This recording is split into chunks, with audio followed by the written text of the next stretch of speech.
And welcome to NETSOL Technologies' fiscal second quarter 2021 earnings conference call.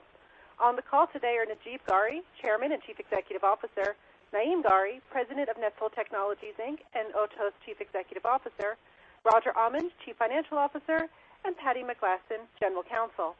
I would now like to turn the call over to Patty McGlasson, who will provide the necessary cautions regarding the forward-looking statements made by management during this call. Thank you, Ms. McGlasson. Please go ahead. Good morning, everyone, and thank you for joining us. Following a review of the company's business highlights and financial results, we will open the call for questions. I'll now provide the necessary cautions regarding the forward-looking statements made by management during this call. Please note that all the information discussed on today's call is covered under the safe harbor provisions of the Private Securities Litigation Reform Act. The company's discussion may include forward-looking statements reflecting management's current forecast of certain aspects of the company's future, and our actual results could differ materially from those stated or implied. These forward-looking statements are qualified by the cautionary statements contained in NETSOL's press releases and SEC filings, including our annual report on Form 10-K and quarterly reports on Form 10-Q. I would also like to point out that we will be discussing certain non-GAAP measures. The press release issued earlier today contains a reconciliation of these non-GAAP financial results to the most comparable GAAP measures. Finally, I would like to remind everyone that this call will be recorded and made available for replay on our website at www.netsoltech.com and via a link available in today's press release. Now, I would like to turn the call over to Najeeb. Najeeb? Thank you, Patty, and good morning, everyone. Today I'm calling from my Lahore office, NETSOL office in Lahore, Pakistan. I hope you all listening are staying safe and in good health as we continue to this ongoing global health crisis. Our team at NETSOL has been closely watching the latest developments with COVID-19 vaccine rollouts, as well as adhering to the updated best practices from our legislators and healthcare regulatory bodies. We are optimistic that things are slowly but surely returning to normal. Similarly, the fiscal second quarter of 2021 yielded incrementally improved results for our global business. We witnessed the early stages of return to work for many businesses and even at some of our international campuses as infection rates and hospitalization stabilize and vaccine access continues to expand. On the whole, we have continued to lean into our technology strengths and are still operating remotely for the most part without missing a step. During the period, we expanded our subscription-based footprint through a multi-million-dollar upgrade as well as several large-scale implementations, driving our recurring revenue base close to $6 million for the quarter and close to $11 million year-to-date. We are continuing to focus on growing these recurring revenues as the leading indicator of the health and driver of long-term stability for NETSOL. At the same time, we also recorded nearly $1.5 million in change requests from current customers in fiscal Q2. And while these revenue streams are less predictable than in our subscription business, we view this performance as another encouraging data point for the improving health of the industries we serve and the economy as a whole. With the recent appointment of Naeem Ghauri as President of NTI, the parent company, we believe that we can further accelerate progress within some of the core initiatives that I've just described.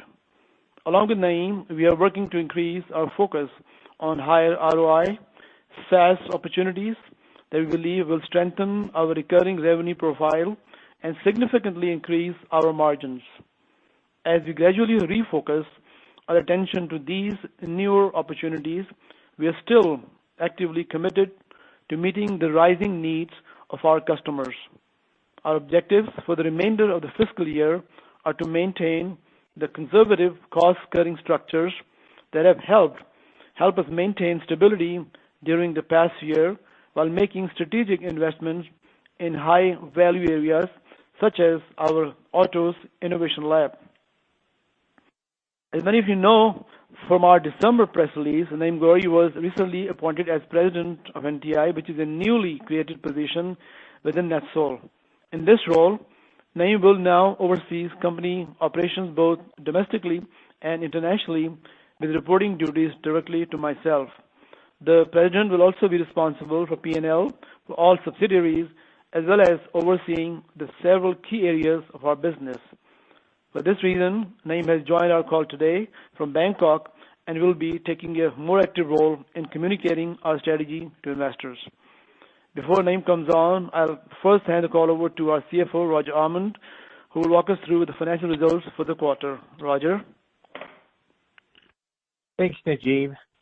Turning to our fiscal second quarter 2021 financial results for the period ended December 31st, our total net revenues for the second quarter were $13.1 million compared to $15.7 million in the prior year period. The decrease in total net revenues was primarily due to a decrease in total services revenue of $5.6 million, which was offset by an increase in total license fees of $2.4 million and an increase in total subscription and support revenues of $620,000. Total license fees in Q2 were $2.6 million compared to $177,000 in the prior year period. The increase in license fees was primarily related to a new agreement with an existing Tier 1 finance company in China to upgrade to our NFS Ascent retail and wholesale platforms. As a reminder, subscription and support revenues are now included as a separate revenue line item in place of what was formerly referred to as maintenance revenues. In addition to traditional maintenance revenues from post-contract customer support, this metric also includes subscription revenues from our software as a service or SaaS offerings, including the cloud-based version of our flagship NFS Ascent platform. Subscription and support fees are recurring in nature, and we anticipate these fees to gradually increase as we implement both our NFS legacy products and NFS Ascent.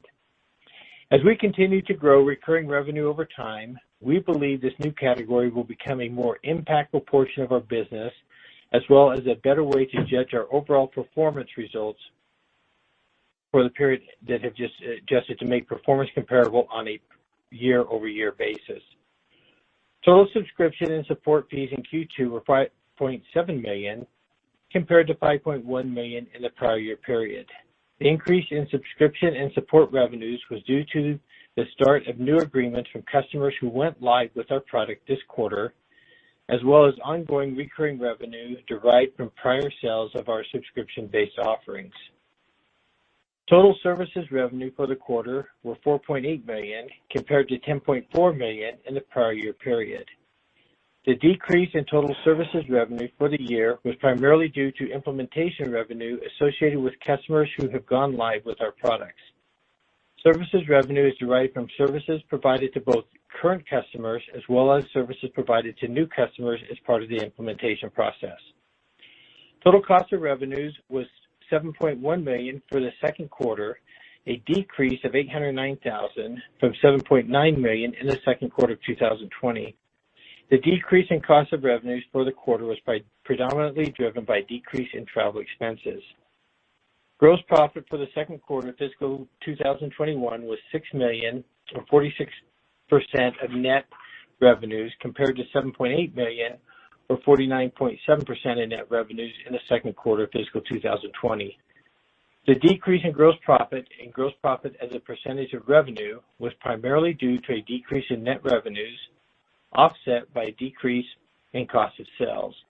The decrease in cost of sales was primarily due to a decrease in travel expense of $1.4 million, which was offset by an increase in salaries and consultant fees of $669,000. Operating expenses for the second quarter decreased 16.1% to $6 million, or 45.4% of net revenues, from $7.1 million, or 45.2% of net revenues in the same period last year. The decrease in operating expenses was primarily due to decreases in selling and marketing expenses, professional services, research and development, and general and administrative expenses. Turning to our profitability metrics, income from operations was $87,000 for the second quarter compared to income from operations of $705,000 in Q2 last year. Our GAAP net loss attributable to NETSOL for the second quarter of fiscal 2021 totaled $242,000 or 2 cents per diluted share. This compares with GAAP net income of $586,000 or 5 cents per diluted share in the second quarter of last year. The decrease in GAAP net income attributable to NETSOL was primarily due to the decrease in total net revenues previously mentioned at a greater rate than the related decrease in total cost of revenues and operating expenses. As I mentioned on previous calls, it's important to point out that included in our net income this quarter was a gain of $14,000 on foreign currency exchange transactions compared to a gain of $61,000 in Q2 of last year. Because we operate in several geographical regions, a significant portion of our business is conducted in currencies other than the U.S. dollar.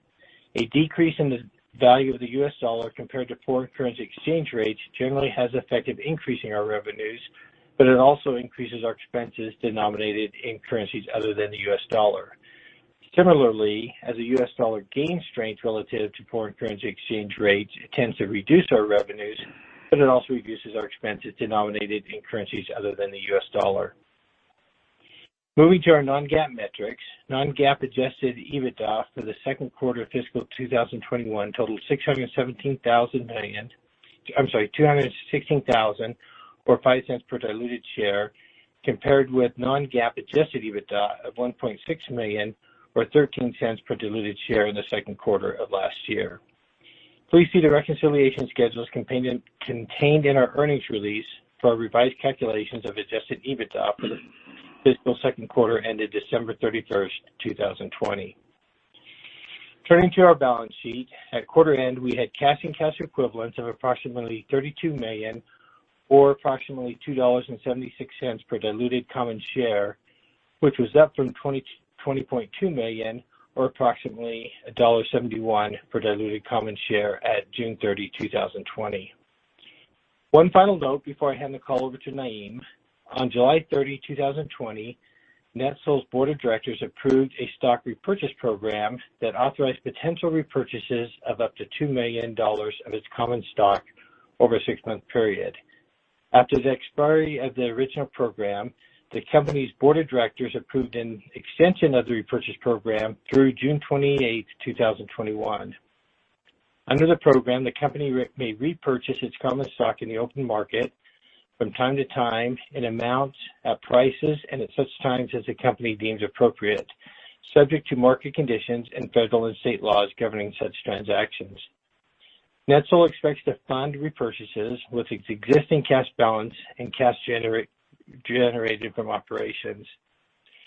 Through December 31st, 2020, the company repurchased 446,996 shares of its common stock at an aggregate value of $1,392,671 and has purchased an additional 92,440 shares at an aggregate value of $372,338 since quarter end. That concludes my prepared remarks. I'll now turn the call over to Naeem. Naeem?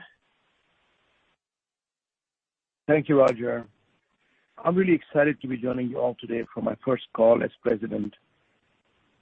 As Najib highlighted a few minutes ago, my new responsibility will be to oversee company operations both domestically and internationally, including P&L for our subsidiaries, as well as developing a cohesive strategy to market our core business and new innovative solutions.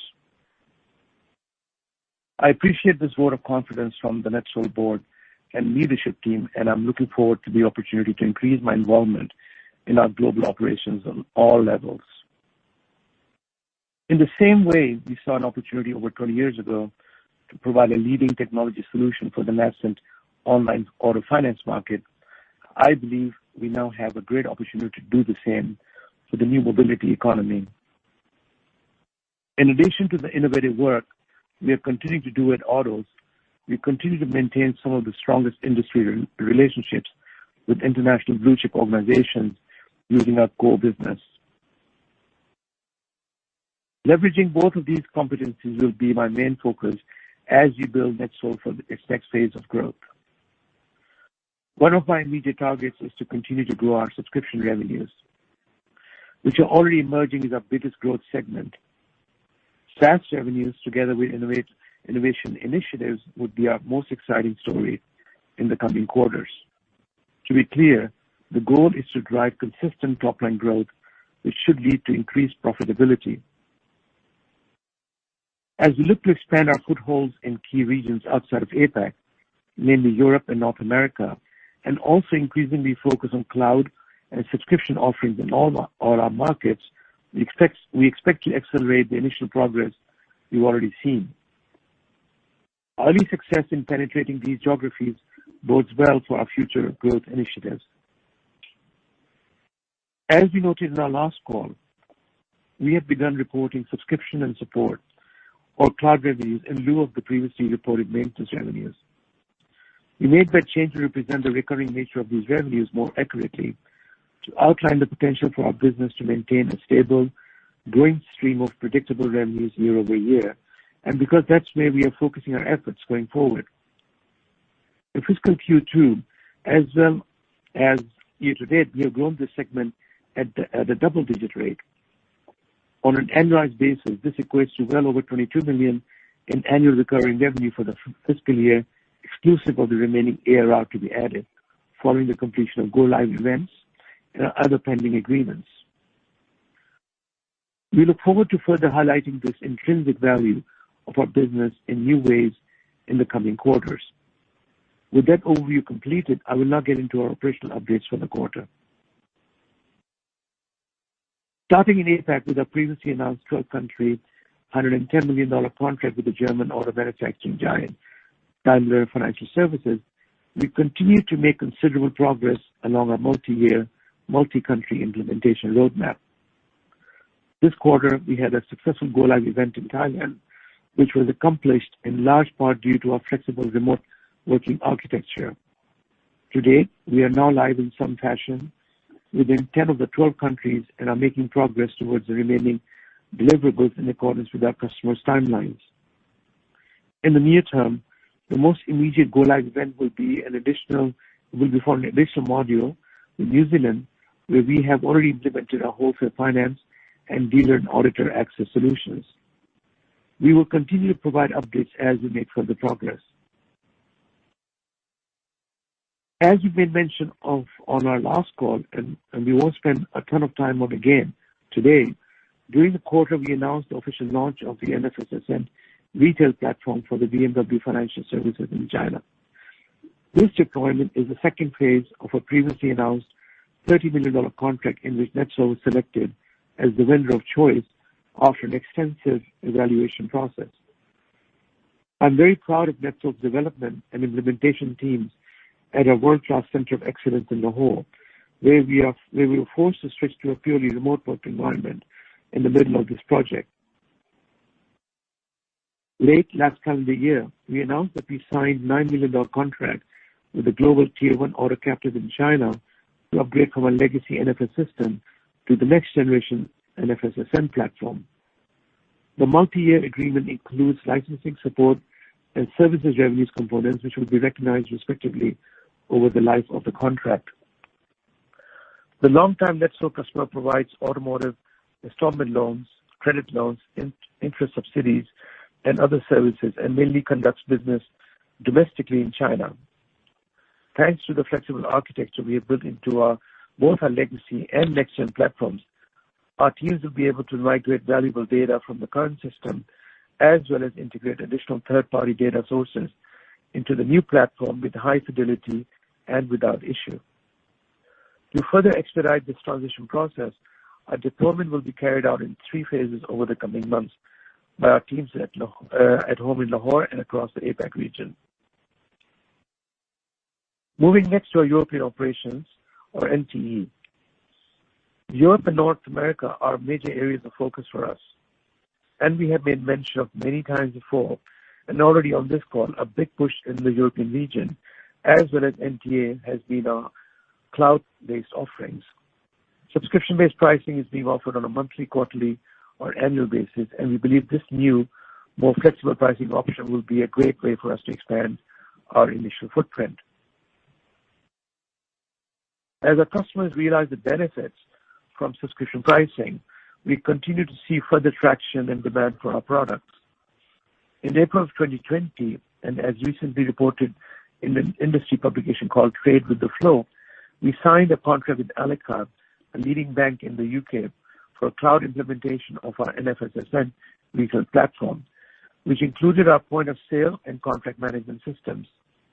In other words, Alica is looking to develop a paperless digital portal that allows both brokers 24/7 login access. They're looking to lend in excess of £100 million this year, £100 million this year, and as one of the UK's newest banks, have moved at lightning speed to put the bank on a technological roadmap. With a mandate like this, NETSOL is an obvious partner. After months of collaborative work, we are proud to announce that we went live with the solution this quarter. This implementation in particular is monumental for us as it marks our first successful cloud-based deployment in the region. Finishing with our North American operations, or NTA. After completing our first successful deployment of Ascent in North America last August for SCI Lease Corp, we are pleased to announce we have signed an agreement with a renowned financial services company in the U.S. to implement NETSOL's LeasePack cloud offering. The contract is expected to generate approximately $1 million over its multi-year life. Though we're still at an early stage with respect to our North American expansion, these initial sales have shown us that the market for subscription-based service is real and growing. I'll take a moment now to provide a brief update on our progress within the Autos Innovation Lab. As usual, things have remained quite busy. For those of you less familiar, in addition to my duties as president, I'm also the CEO of this initiative. Autos is a NETSOL subsidiary and a digital platform that helps auto manufacturers, auto captives, fleet owners, and startups launch, orchestrate, and scale mobility businesses. The Autos platform is built on a cutting-edge technology stack which comprises of cloud-native architecture and microservices, AI, machine learning, blockchain, software development, and IT operations and APIs. Autos has positioned itself firmly in this quickly evolving space as a white-label technology platform that enables mobility operators to deploy fast, out-of-the-box, fully cloud-native solutions without the need for heavy upfront licensing and customizing investments. It is sold purely as a SaaS product that facilitates companies of any size to be in business with rapid deployment and low upfront cost. As of today's call, we are nearing completion of a pilot launch to fully digitize a U.S. Tier 1 automotive company. This project has allowed us to create an amazing digital auto buying experience through a state-of-the-art app. Overall, this pilot is a door opener for autos to penetrate the rapidly growing digital mobility platform movement. Based on the sizable prospect pipeline we have today, we are well on track to continue to grow the Autos client list by at least another few Tier 1 mobility customers over the next 12 months. We are now entering into mature sales opportunities with a number of Tier 1 organizations that are evaluating the Autos platform, which has been fully live with our first client and partner DriveMate in Thailand since June 2020. Obviously, this is a very exciting time for the Autos team, and we're looking forward to making some more formal announcements on these initiatives soon. One final update before we turn it over to questions. In December of last year, we announced a partnership through World3D to introduce Next, a COVID-aware smart workplace solution to help support companies return to work safely. The Next Workplace is a flexible platform that interfaces with an organization's HR and building management, as well as its IoT, productivity, and wellness systems to create a digital twin of its office space and provide real-time workplace intelligence. Through IoT data sets such as indoor positioning and occupancy sensors, Next helps employees to assign workspaces and book meetings in real time while socially distancing within the office. The technology couldn't be timelier, and its early use at NETSOL's operation headquarters and at the leading financial and media company headquartered in New York have enabled us to bring employees back to work efficiently. In summary, while the broader market cautiously begins to pick up in waves, we are continuing to execute against our near-term pipeline and current implementation schedule.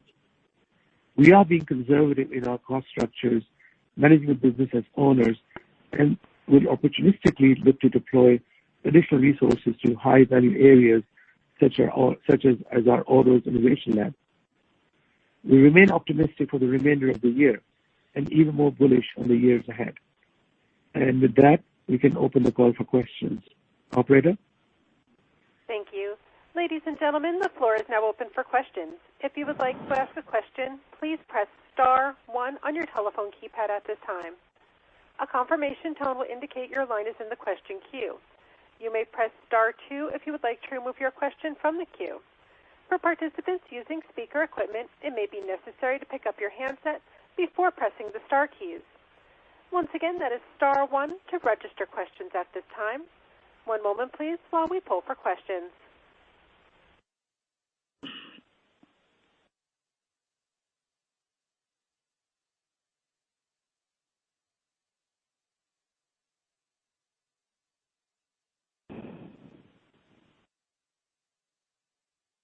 Once again, ladies and gentlemen, that is *1 to register questions at this time.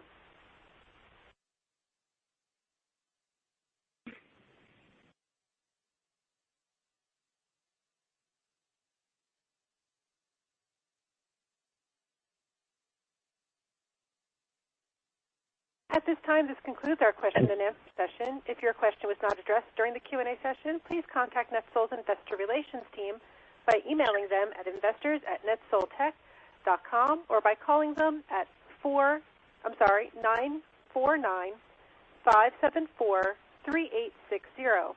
I will now turn the call over to Najeeb Ghauri for his closing remarks. Thank you for joining us today. I especially want to thank our investors for their continued support, our loyal customers, and our very dedicated employees worldwide for their ongoing contributions. We look forward to updating you in our next call. Thank you and goodbye. Operator? Thank you for joining us on NETSOL's fiscal second quarter 2021 earnings conference. You may now disconnect your lines and have a wonderful day.